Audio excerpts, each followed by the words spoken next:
অতিরিক্ত কনফিডেন্স থেকে মাঝে মাঝে ঝামেলা পাকায়।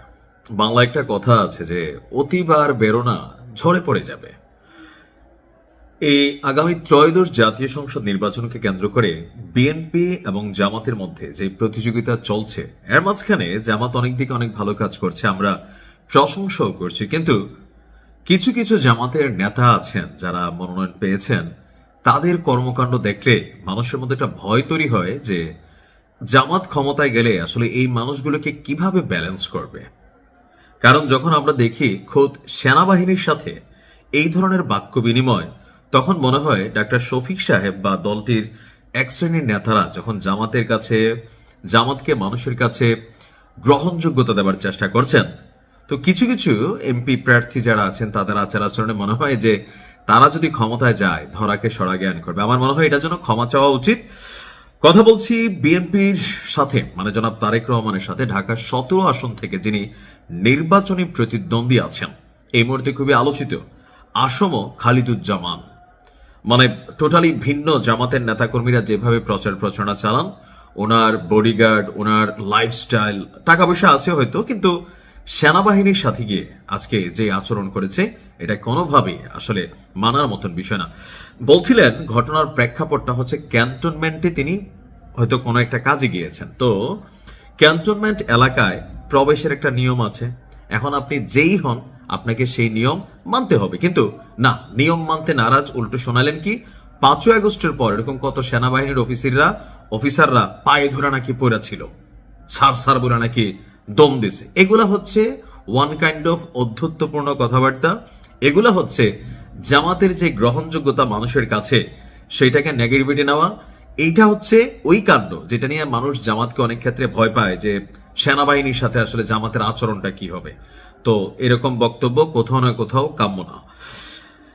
তিনি আপনার এখানে যেটা আসছে যে ওনার এই বক্তব্যের পর অলরেডি আমরা দেখেছি যে 24 ঘন্টার মধ্যে এই প্রার্থীকে ক্ষমা চাওয়ার আলটিমেটাম দিয়েছে এক্স ফোর্সেস নামক একটা সংগঠন। তারা বলছে যে আমরা যদি দেখি আপনার এক্স ফোর্সেস অ্যাসোসিয়েশন, তারা বলছে যে এমন আচরণ এবং মন্তব্যের জন্য আগামী 24 ঘন্টার মধ্যে তাকে ক্ষমা চাইতে হবে। যদি না হয় তাহলে এই নেতাকে ক্যান্টনমেন্টে অবাঞ্ছিত ঘোষণা করা হবে। সংগঠনটির প্রেসিডেন্ট লেফটেন্যান্ট কর্নেল সাইফুল্লাহ খান তিনি আপনার বলছেন যে এক্স ফোর্সের অ্যাসোসিয়েশন গভীর উদ্যোগের সাথে লক্ষ্য করেছে যে একটি রাজনৈতিক দলের ঢাকা 17 আসনের নির্বাচনী প্রার্থী খালিদুজ্জামান ক্যান্টনমেন্ট এলাকায় অস্ত্রসহ প্রবেশের চেষ্টা করছেন।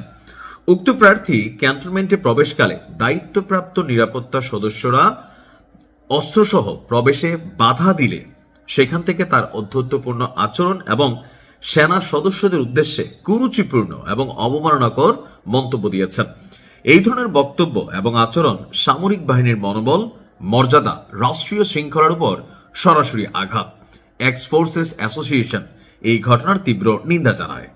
তারা বলছে যে রাজনৈতিক পরিচয় কখনোই কাউকে সংবিধান এবং আইনের ঊর্ধ্বে দেওয়ার লাইসেন্স নয়। ক্যান্টনমেন্ট কোনো রাজনৈতিক প্রভাব বিস্তারের জায়গা নয়, এটি একটি সংবেদনশীল রাষ্ট্রীয় নিরাপত্তা এলাকা। অবশ্যই আমরাও এটাই মনে করি। আমি বললাম না যে জামাতের কি বলা হয় যে এক শ্রেণীর মানুষ আছে যারা দিনরাত জামাতের গ্রহণযোগ্যতা বাড়ানোর চেষ্টা করতেছে, আর আরেক শ্রেণীর মানুষের মধ্যে এই আমার কাছে মনে হচ্ছে খালেদ সাইফুজ্জামান যিনি আছেন, সরি আমি যার নাম কথা বলছি,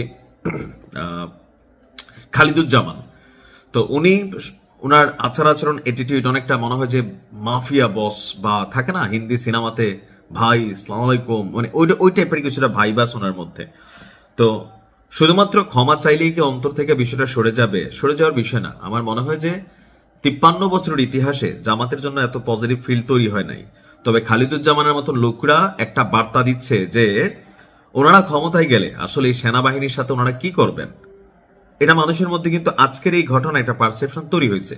সো খালিদুজ্জামানের উচিত ক্ষমা চাওয়া, এটা আমরাও মনে করি।